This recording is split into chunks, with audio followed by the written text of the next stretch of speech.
यानी क्या प्रिपेयर करना पड़ता है बेसिकली फ्रांस आने के लिए? फॉर्म भरना है। हाँ। फॉर्म भरने से लेके और यूनिवर्सिटी में लैंड होने तक। हाँ, ये बहुत एक्साइटिंग क्वेश्चन आपने पूछा है, लेकिन मैं कहूँगा जो काफ़ी इंपॉर्टेंट क्वेश्चन है वो ये है कि यहाँ पे पढ़ने का पैसा कितना लगता है, वहाँ पे क्या वो वर्क कर सकते हैं part time during your study. Hello guys, welcome to the new blog today. तो आज का ब्लॉग बहुत ही एक्साइटिंग है। एक्साइटिंग इसलिए क्योंकि काफ़ी लोगों ने मेरे से पूछा है ब्लॉग्स में इन पर्सन कि आप किसी एक स्टूडेंट से मिलिए, आप किसी एक स्टूडेंट के बारे में हमें बताइए कि वहाँ पे कैसे स्टूडेंट रहते हैं, कैसे पढ़ाई होती है, कैसे स्टूडेंट आते हैं, यानी एक किसी पर्टिकुलर स्टूडेंट की आप जर्नी दिखाइए। तो आज हम मिलने वाले एक स्टूडेंट से जो कि फ्रांस में पढ़ते हैं और वो अपने आज आपको जर्नी बताएंगे। तो चलिए आज का ब्लॉग स्टार्ट करते हैं ऑफ स्टडीइंग इन फ्रांस। तो आज मेरे साथ हैं Prateek, welcome to the Rajiv lifestyle blog. मुझे चांस दिया आपके ब्लॉग में आने के लिए, थैंक यू। तो चलिए स्टार्ट करते हैं एज ए स्टूडेंट की जर्नी। तो आप बताइए कि मतलब आपका एजुकेशन बैकग्राउंड क्या है और आप क्या कर रहे हैं अभी यहाँ पे? मेरा एजुकेशनल बैकग्राउंड है, मैंने इंडिया से मेरा बैचलर्स किया है मैनेजमेंट साइंस में, विच इज़ BMS। हाँ। वो होने के बाद फिर मेरा बड़ा भाई है, वो भी US उसके मास्टर्स के लिए गया। हाँ। तो वहाँ से मुझे हल्का सा मोटिवेशन मिला कि अच्छा। ये भी एक्सप्लोर करना है, वहाँ का एजुकेशन देखना है क्या है। हाँ। वो सोच के फिर मैंने पूरा मेरा प्लान एग्जीक्यूट किया। हाँ। करते करते एवरी स्टेप होके फिर मैं अभी यहाँ पर हूँ फ्रांस में मेरा मास्टर्स करने के लिए। अच्छा। जो मेरा मास्टर्स हो गया है और एट द मोमेंट मैं नेदरलैंड्स में अपना इंटर्नशिप कर रहा हूँ। अच्छा, तो मास्टर्स आपने किस स्ट्रीम में किया? यानी ग्रेजुएशन समझ में आ गया, आपने मैनेजमेंट में या फिर BMS में ग्रेजुएशन किया है, और तो मास्टर्स फिर किस स्ट्रीम में है? मास्टर्स मैंने किया है मेरा सप्लाई चेन मैनेजमेंट में, SCM। अच्छा, basically masters in supply chain management, yes. Okay. Why did you choose France के? हाँ, फ्रांस में ही क्यों पढ़ना है बेसिकली? तो उसका रीज़न क्या है? हाँ, ये बहुत एक्साइटिंग क्वेश्चन आपने पूछा है, लेकिन मैं कहूँगा one of the main reason जो मेरे डोमेन में था, supply chain compare to US, of course US में भी बहुत ज़्यादा अच्छा है, लेकिन फ्रांस में इन जनरल यूरोप में which lies in the centre of the world kind of, तो एक बहुत ज़्यादा स्कोप था सप्लाई चेन के डोमेन में। ओके। सेकेंड डिफरेंस आता है कि अगर आप आपका मास्टर US में परसुएट करना चाहते हो तो द लिविंग एक्सपेंस या the overall expense for your education बहुत ज़्यादा है कंपेयर टू यूरोप में। तो चलिए अब नेक्स्ट क्वेश्चन की ओर बढ़ते हैं। तो नेक्स्ट क्वेश्चन है, जैसे आपने बताया कि आपने फ्रांस चूज़ किया एजुकेशन के लिए, तो what exactly is required basically, यानी क्या प्रिपेयर करना पड़ता है बेसिकली फ्रांस आने के लिए? बेसिकली अगर आपको फ्रांस में मास्टर या MBA भी करना रहेगा तो रिक्वायरमेंट दो रहते हैं। एक तो आपका इंडिया में जो अपने बैचलर्स किया है पूरा एजुकेशनल हिस्ट्री, वो मैटर करता है। उसी के साथ आपको लैंग्वेज प्रोफिशिएंसी के टेस्ट देने पड़ते हैं। तो उसमें भी आपको दो ऑप्शंस रहते हैं, एक तो IELTS रहता है और एक TOEFL रहता है। ये दोनों में से आपको दोनों एक एग्ज़ाम देनी ही है, और उसके बेसिस पे फिर आपका अगर फर्दर स्टडीज़ का सब सेग्रीगेट होता है। अच्छा। और विद दिस थिंग आपको LORs और SOP भी रहता है। LOR is basically letter of recommendation. एक LOE भी होता है ना, LOI, letter of intent, something like that. तो ये हमारे जो इंडिया के जो प्रोफेसर्स हैं वो लोग हमारे लिए एक लेटर लिखते हैं ये यूनिवर्सिटीज के लिए कि हाँ ये बच्चे को मैंने पढ़ाया है और इसमें पोटेंशियल है कि ये आपकी यूनिवर्सिटी में आके पढ़ सकता है। तो ये वो यूनिवर्सिटी का रिक्वायरमेंट रहता है ऐसा। और अगर मैं ये जानना चाहूँ कि या फिर और कोई जानना चाहे कि कितना टाइम लगता है एग्जैक्टली प्रोसेस में, यानी द डे यू डिसाइड कि हाँ मुझे फॉर्म भरना है, फॉर्म भरने से लेके और यूनिवर्सिटी में लैंड होने तक, तो उसमें कितना ड्यूरेशन लगता है टोटल ड्यूरेशन में अगर वापस कहूँगा कि डिपेंड, हर एक इंडिविजुअल का अलग अलग रहता है, लेकिन एक बेसिक जो टेन्योर रहेगा मैं कहूँगा 4 महीने या 5 महीने इट्स हेल्दी इनफ टू आपको पूरा आपका प्लान करने के लिए। लेकिन वो सेम अगर आप 6 महीने या 1 साल भी देते हो तो आप और ज़्यादा प्रिपेयर होते हैं आपके जाने के लिए। यानी बेसिकली आपको जो प्रिपरेशन है वो पहले से करना ही पड़ता है। The day you decide form भरते हो तब से लेके लैंड होने तक आपको एग्जैक्टली 6 महीने के आसपास का टाइम, 6 महीने रफली लग ही जाते हैं। वो सब एक एक डॉक्यूमेंट बनाने में, फिर वो प्रोसीजर होने में, वीज़ा आने में, वो 6-7 महीने लग जाता है। और दूसरा क्वेश्चन एक दिमाग में आता है कि France being a non native English speaking country, तो वहाँ की लोकल लैंग्वेज का क्या फ़र्क पड़ता है? Like do you need to learn that language, तो या फिर पूरा करिकुलम इंग्लिश में है या फिर एज अ इलेक्टिव है वो language as a subject? Fortunately मैं जो मास्टर्स कर रहा था वो पूरा it was based in English, तो मेरा करिकुलम पूरा इंग्लिश बेस्ड था। लेकिन what I can suggest is यहाँ पर लोग इतना ज़्यादा इंग्लिश में बात नहीं करते। ऑफ कोर्स बहुत लोग यंग जनरेशन जो है वो बात करते हैं, लेकिन जो पुराना जनरेशन है वो they are restricted only to French. तो अगर आप फ्रेंच यहाँ से इंडिया से सीख के आते हो तो it's a very big help for you. कि नहीं मतलब एजुकेशन के लिए मैंडेटरी है क्या? एजुकेशन के लिए मैंडेटरी ऐसा नहीं है, क्योंकि एजुकेशन पूरा इंग्लिश में होएगा। यानी अगर आपका कोर्स पूरा इंग्लिश में है, then you need not to worry कि आपको फ्रेंच आती है या नहीं आती है। You need not need to worry. लेकिन अपनी ईज के लिए, क्योंकि आपको कम्युनिकेट करना है बाकी लोगों से, then you need to understand कि हाँ मुझे फ्रेंच थोड़ा सीख के आना चाहिए। बट ऐसा कोई ये मैंडेटरी नहीं है कि मुझे डिप्लोमा का ये लेवल करके आना है। मैंडेटरी ऐसा कुछ नहीं है। और एक अच्छी पार्ट मेरे यूनिवर्सिटी की ऐसा थी कि मेरा मास्टर सप्लाई चेन में कर रहा था, लेकिन हम लोग को दोनों सेम में कंपलसरी फ्रेंच कोर्स था, तो यूनिवर्सिटी मुझे फ्रेंच पढ़ा रही थी। जितना बेसिक मुझे चाहिए डे टू डे लाइफ में इंटरेक्ट करने के लिए, वो यूनिवर्सिटी मुझे पढ़ा रही थी। तो ये जरूरी नहीं है कि आप मतलब वहाँ से फ्रेंच का कोर्स करके आए या फिर लैंग्वेज का कोर्स करके आए। यहाँ पे वो ऑप्शन देते हैं कि यहाँ आपको और सीखोगे language local, then it is always better. जो काफ़ी इंपॉर्टेंट क्वेश्चन है वो ये है कि यहाँ पे पढ़ने का पैसा कितना लगता है। वो जो सबसे मेन क्वेश्चन आता है कि देखो किसी के लिए भी बाहर पढ़ने के लिए सबसे बड़ी रिक्वायरमेंट है कि मनी कितना लगता है बेसिकली यहाँ पे एमएस के एक टिपिकल कोर्स के लिए। अगर कोई सोचा इंडिया से कि मुझे एमएस करना है, तो बेसिकली दो मेन खर्चे आते हैं। एक तो रहता है आपका एजुकेशनल फीस जो बोलते हैं, ट्यूशन फीस जो, और दूसरा आता है आपका लिविंग एक्सपेंस या फिर डे टू डे अकोमोडेशन का जो भी एक्सपेंस है वो। यूरोप में एटलीस्ट मुझे फ्रांस का जितना पता है, मैं कहूँगा एजुकेशनल जो आपको फीस आपको लगता है that will be around 18,000 to 20,000 Euros के नीचे। तो उसमें आपका एजुकेशन पूरा निकल जाएगा। यानी अगर एक मैं पॉज लेके बताना चाहूँ, अप्रोक्सीमेटली 20,000 यूरो मतलब लगभग हो गया ये आपका 16 से 18 लाख के बीच में है बेसिकली। ये एक साल का ये एक साल का नहीं है, ये पूरे मास्टर्स कोर्स का, ये पूरे मास्टर्स कोर्स। और मास्टर कोर्स कितने टाइम का होता है? 1 साल, 1.5 साल, 2 साल? अलग अलग मास्टर्स अलग अलग ड्यूरेशन के रहते हैं। मेरा सप्लाई चेन का मास्टर्स था 1.5 साल का, 15 मंथ्स। यानी 1.5 साल का आपको अप्रोक्सीमेटली 18 से 20 लाख खर्चा लग जाता है एजुकेशन पर्पस के लिए। तो दूसरा ये कि वो जो 20 लाख है वो जाते ही देने होते हैं या पार्ट में देने होते हैं या बैंक में जमा कराने होते हैं एज ए गारंटी, वो क्या प्रोसीजर रहता है? अगर यूजुअली आपका शॉर्ट टर्म का कोर्स रहता है 1.5 साल का जैसा रहेगा, तो आपको फुल फ्लेज स्टार्टिंग में पूरा पेमेंट कंप्लीट करना रहता है। अच्छा। लेकिन अगर आपका कोर्स 2 साल का है तो पहले साल का पहले फीस पेमेंट करना होता है, और फिर जैसा नेक्स्ट साल आप प्रोसीड करोगे तभी नेक्स्ट पेमेंट करना पड़ता है। अच्छा ठीक है, चलो ये एक रफली आइडिया हो गया। Depend upon course 20 lakh, 25 lakh या फिर 18 लाख भी हो सकता है और कम भी हो सकता है, और based upon the duration of the course. तो चलो एक बात होगी। दूसरा ये कि भाई यहाँ आ गए तो यहाँ के जो लिविंग एक्सपेंसेस है वो एक्चुअली वेरी करते हैं बिटवीन नेदरलैंड्स, जर्मनी, फ्रांस। तो फ्रांस में टिपिकली एक लिविंग एक्सपेंस एक स्टूडेंट पॉइंट ऑफ व्यू से, क्योंकि एक स्टूडेंट है वो नहीं चाहेगा कि आप 2 BHK या पूरा 1 BHK लेके रहो, स्टूडेंट अकोमोडेशन में रहो या हॉस्टल में रहो जो कॉमन हॉस्टल्स है। तो एक लिविंग एक्सपेंस कितना आता है अकोमोडेशन और फूड वगैरह को मिला के? मैं कहूँगा अगर आपको हॉस्टल या फिर जो स्टूडेंट हाउसिंग रहते हैं, अगर वहाँ पर अगर आपको हाउसिंग का चांस मिला तो इट इज़ ऑलवेज गुड, क्योंकि वो ऑफकोर्स बाकी कंपेयर टू घरों से चीप रहेंगे। लेकिन एक यहाँ पे दिक्कत क्या हल्की सी आती है कि स्टूडेंट हाउसिंग जो रहता है वो लिमिटेड रहता है। तो आपको जैसे ही आपका मास्टर्स का प्लान इंडिया से करते हो तभी आपको यहाँ पे अकोमोडेशन अप्लाई करना होता है, फिर वो प्रोसीड होएगा, फिर उनका अप्रूवल बताएंगे।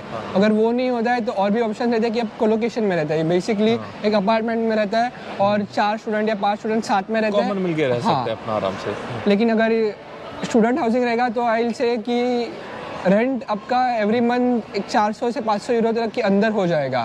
अगर आप बाहर रह रहे हो तो वही हल्का सा डिफरेंस रहेगा, 600 या 700 के यूरो का फर्क पड़ जाएगा। लेकिन 600 यूरो के अंदर हो जाएगा आपका लिविंग अकोमोडेशन और फूड या सिर्फ अकोमोडेशन? खाली अकोमोडेशन बता रहा हूँ, खाली अकोमोडेशन। और फूड आई थिंक यहाँ पे डिपेंड करता है। अभी तो क्या है कि इन्फ्लेशन काफी आई है तो प्राइसेस काफी हाई हो गए, बट यू टेल मी कितना लगता है वहाँ पे? इन जनरल मंथ में आपका फूड और थोड़ा बाहर मस्ती घूमना वगैरह पकड़ के मैं कहूँगा 300-350 euro will be more than enough for you to enjoy your life over here. यानी तो 500 और लगभग 200 से 300 के बीच में स्टूडेंट आराम से रह सकता है। वही एक 800 का जो डिजिट है, 800 में आपका एवरी मंथ का सब कुछ एकदम इजीली हो जाएगा। इजीली, आपको कोई एकदम टाइट बजट की जरूरत नहीं। बिल्कुल ऐसा नहीं है कि नहीं सोचना पड़े कि भाई आज शाम को नहीं मैं शायद स्किप करूंगी या फिर आज मैं शाम को हल्दीराम का खाना खाऊं। लेकिन आप डिसेंट फिर भी आप खाना खा सकते हो। यानी अप्रोक्सीमेटली इतना 800 यूरो में आपका पूरा मंथ एकदम अच्छे से मैनेज हो सकता है। 800 यूरो इज रफली अप्रोक्सीमेटली 64-65,000। तो ये आपको हर महीने आपको एक्सपेंसेस चाहिए, तो वो एक्सपेंसेस भी यूनिवर्सिटी चाहता है कि आप उनको दो या उनको दिखाओ, या दे डोंट बॉदर कि नहीं कोई बात नहीं आप रह लोगे, वी ट्रस्ट। ये एक्सपेंसेस हमें यूनिवर्सिटी को नहीं दिखाना होता है, लेकिन हम जब भी वीज़ा अप्लाई करते हैं तो वीज़ा ऑफिस में ये सब डॉक्यूमेंट्स लगता है। अच्छा। बेसिकली अगर देखा जाए तो वो हमारा ना 3 महीने पहले का बैंक स्टेटमेंट देखते हैं। उनका एक पर्टिकुलर रिक्वायरमेंट रहता है कि पकड़ो, इतना सही से मुझे भी याद नहीं है, लेकिन 30 लाख या 40 लाख का उन्हें अमाउंट दिखाना पड़ता है। तो वो आपके बैंक अकाउंट में 3 महीने पहले से रहना चाहिए। फिर वो एक बैंक का नोट वो देखते हैं। ये नहीं रहेगा तो और एक ऑप्शन रहता है कि आप आपके एफडी के थ्रू ये कर सकते हैं, दिखा सकते हो कि there is certain amount you are able to self sustain here, not becoming dependent on government और on the countryside. Exactly. तो एक गारंटर दिखाना पड़ता है और गारंटर उसका एफडी दिखा है तो उसके सब सही है। और वो ड्यूरेशन में मेंटेन करना पड़ता है उतना fund in that account during FD के लिए, during your education background. For example मैं दिखाता हूँ अकाउंट में 30 लाख रुपए हैं, तो वो 30 लाख क्या 1.5 साल तक मेंटेन करने नहीं, खाली वीजा अप्लाई करने तक। अच्छा, वो मतलब 3-4 महीने के 3-4 महीने के लिए। हाँ, पकड़ो अगर हो गया आपका वीजा पूरा अप्रूव हो गया, उसके बाद फिर ठीक है। आपको वापस ऐसा नहीं है कि अगर मुझे दिखा रहे मुझे 1.5 साल अगर फ्रांस में रहना है तो 60 लाख या 30 लाख मेरे बैंक में फ्रोज हो जाएंगे। ऐसी बात नहीं है, आप यूज कर सकते हो। ठीक है, चलो ठीक है। अब एक रफ आइडिया आ गया है कि हाँ मंथली खर्चा कितना लगता है, लेकिन एक मंथली खर्चे के साथ साथ बहुत सारे इंडियंस के दिमाग में क्वेश्चन आता है कि they want to earn as soon as they come here और as soon as they study।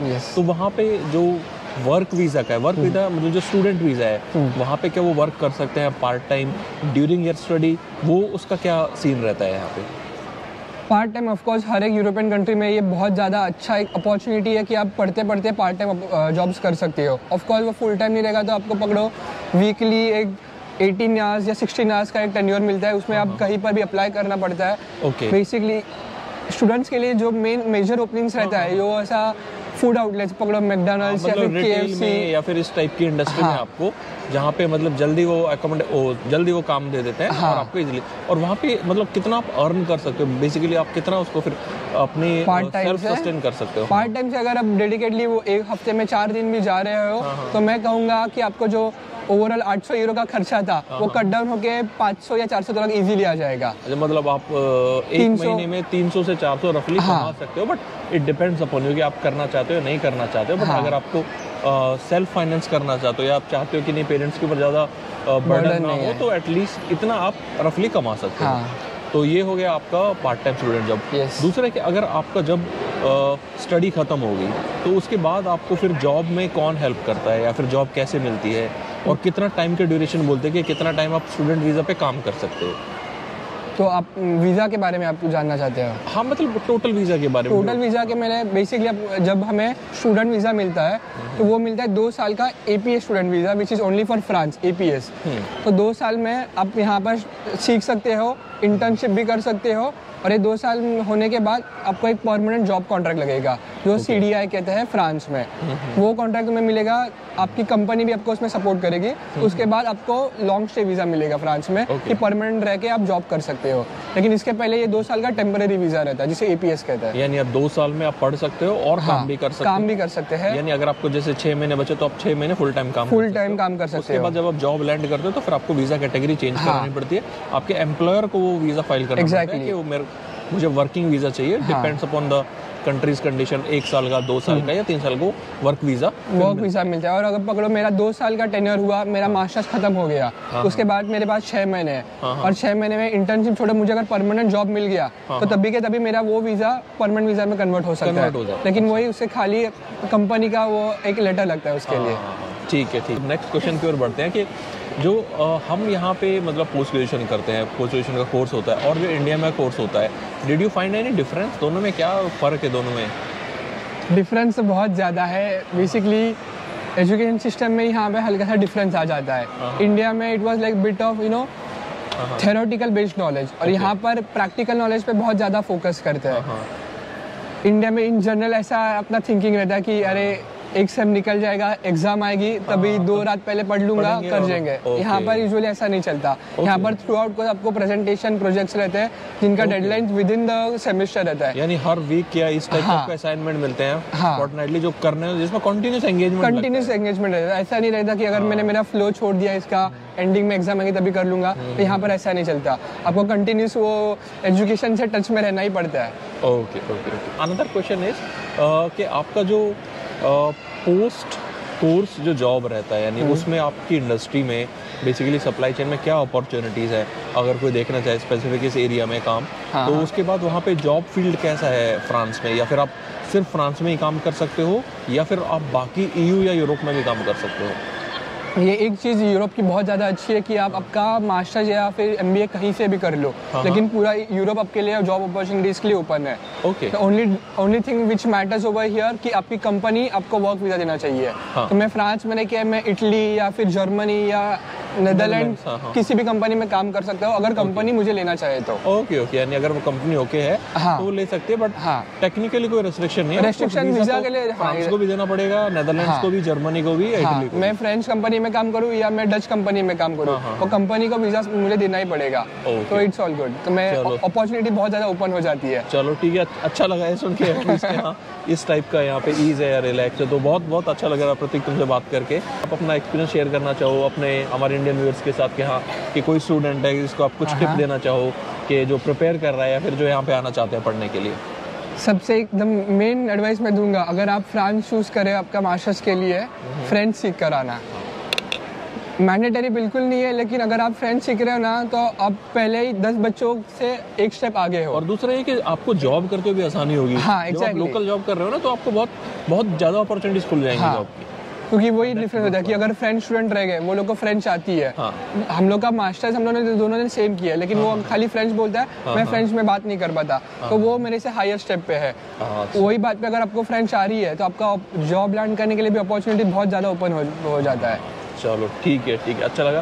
तो दोस्त who want to ask me any question please feel free to ask. तो यही है आज का व्लॉग, होपफुली आपको पसंद आया। प्रतीक थैंक्स और आपसे बात करके बहुत ही मज़ा आया। मुझे भी बहुत अच्छा तो, लगा। ये है आज का ब्लॉग, होपफुली आपको ब्लॉग पसंद आया। ब्लॉग पसंद आया तो जरूर लाइक करें and do subscribe if you haven't done so far. तो मिलते हैं जल्दी किसी नए ब्लॉग में। Till then see you all soon, take care, bye bye, नमस्कार। Thank you.